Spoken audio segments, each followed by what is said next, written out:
Modi return journey Ukraine మీద 100 డ్రోన్లతో దాడి. భారత్ ప్రధాన మంత్రి నరేంద్ర మోడీ ఉక్రెయిన్ పర్యటన ముగిసిందో లేదో ఆ దేశానికి చుక్కలు చూపిస్తోంది రష్యా.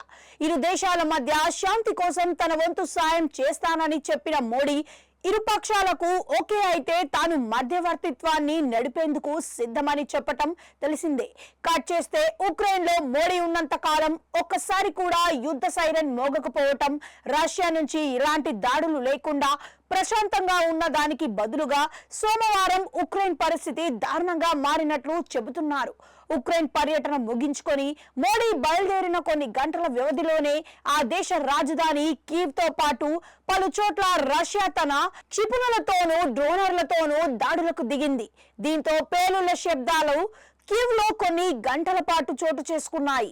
ఈ దాడులతో పలు భవనాలు దెబ్బతినడంతో ఆస్తి నష్టమే కాదు, ప్రాణ నష్టం కూడా వాటిల్లినట్లుగా తెలుస్తోంది. తమ దేశంపై రష్యా 100 క్షిపణులు 100 డ్రోన్లతో భీకర దాడికి పాల్పడినట్లుగా ఉక్రెయిన్ అధ్యక్షుడు జెలెన్స్కీ వెల్లడించారు. ఈ రెండు దేశాల మధ్య దాడులు మొదలైన తర్వాత జరిగిన అతిపెద్ద దాడుల్లో సోమవారం చోటు చేసుకున్న దాడులు ఒకటిగా పేర్కొన్నారు. మౌలిక సదుపాయాల్ని టార్గెట్ చేస్తూ ఈ దాడులు జరిగినట్లుగా ఉక్రెయిన్ వాపోతుంది. రష్యా దాడుల కారణంగా విద్యుత్ సరఫరాలో తీవ్ర అంతరాయం చోటు చేసుకుందని, దీన్ని పునరుద్ధరించే పనులు సాగుతున్నట్లుగా చెబుతున్నారు.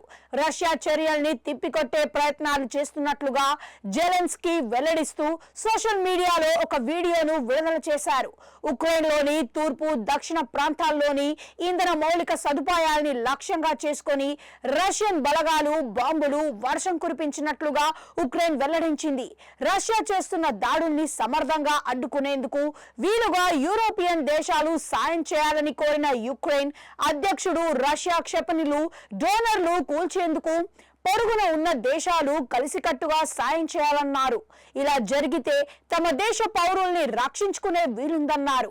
2 ఏళ్లకు పైగా రష్యా ఉక్రెయిన్ మధ్య యుద్ధం సాగుతోంది. రెండు దేశాలు ఒకరిపై ఒకరు దాడులకు తెగబడుతున్నాయి. ఈ దాడుల వల్ల ఉక్రెయిన్ కు జరిగిన నష్టం భారీగా చెబుతున్నారు. ఇప్పటికే కొన్ని వేల మంది పౌరుల్ని, సైనికుల్ని ఆ దేశం కోల్పోయింది. ఇక ఆస్తి నష్టం గురించి ఎంత తక్కువ చెప్పుకుంటే అంత మంచిది. ఒకవేళ యుద్ధం ముగిసి ఆ దేశం కోలుకొని తిరిగి తమ పూర్వస్థితికి చేరుకోవటానికి కనీసం కొన్ని దశాబ్దాల కాలం పడుతుందన్న అభిప్రాయం వ్యక్తమవుతోంది. ఇదంతా ఒక ఎత్తు అయితే, రష్యాలోని కస్క్ రీజియన్ లోని మరో 2 ప్రాంతాలు తమ ఆధీనంలోకి వచ్చినట్లుగా ఉక్రెయిన్ పేర్కొనటం గమనార్హం. తమ బలగాలు 3 కిలోమీటర్ల దూరం దూసుకెళ్లినట్లుగా చెప్పారు. రష్యా దాడుల్ని తీవ్రంగా ఎదుర్కొనే ప్రయత్నం చేసిన ఉక్రెయిన్ తమకున్న పరిమిత వనరులతో రష్యా మీద వరుస డ్రోనర్లతో విరుచుకుపడింది. రష్యాలోని సరతోవ్, యూరోస్లావ్ తో సహా మొత్తం 8 ప్రాంతాల్లో 22 డ్రోనర్లతో దాడులకు దిగినట్లుగా రష్యా పేర్కొంది.